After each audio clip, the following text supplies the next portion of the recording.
Blackstone presents Voice of the Ocean by Kelsey Impicciche.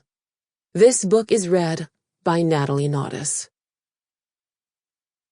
To the girls who are told they cried too much, and to my dear friend, who helped teach me it's okay.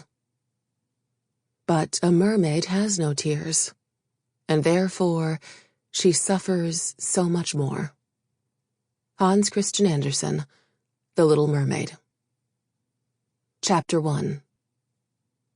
When Celeste's head breached the surface of the water, the ringing stopped. She took a gasping breath, filling her lungs with salt air. It was the first deep breath she'd taken in weeks. In fact, it was the only breath she'd taken in weeks. For sirens had no need for deep breaths. Their gills ensured they never needed to surface. Furthermore, in the kingdom of Staria, breaching the surface was strictly forbidden.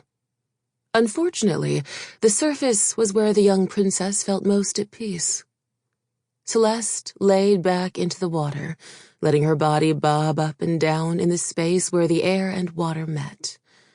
A wide grin grew upon her lips, and she closed her eyes, enjoying the feeling of the air kissing her wet skin. The nothing of it all. Dawn approached above her, its first embers glittering on the sea's horizon.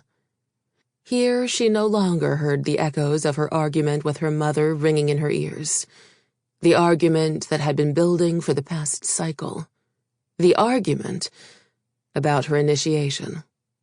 In 4 phases of the moon, Celeste was to complete her final test to be inducted into the ranks of the chorus. A distinction her mother, the queen, did not think she was ready for, despite it being the very thing she'd been training to achieve. It had been such an honor to become an initiate.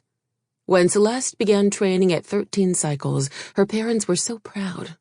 She hadn't even expected them to approve, but they surprised her, deciding it was the perfect opportunity for their youngest daughter to learn to control her voice, to learn discipline, structure, respect for the rules of Staria. It was all her father talked to her about for the next month. In fact, it was one of the only things her father ever did talk to her about.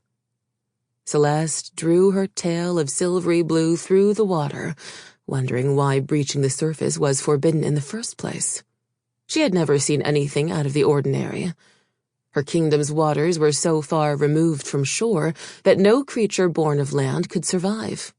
Not even human trade routes. Sample complete.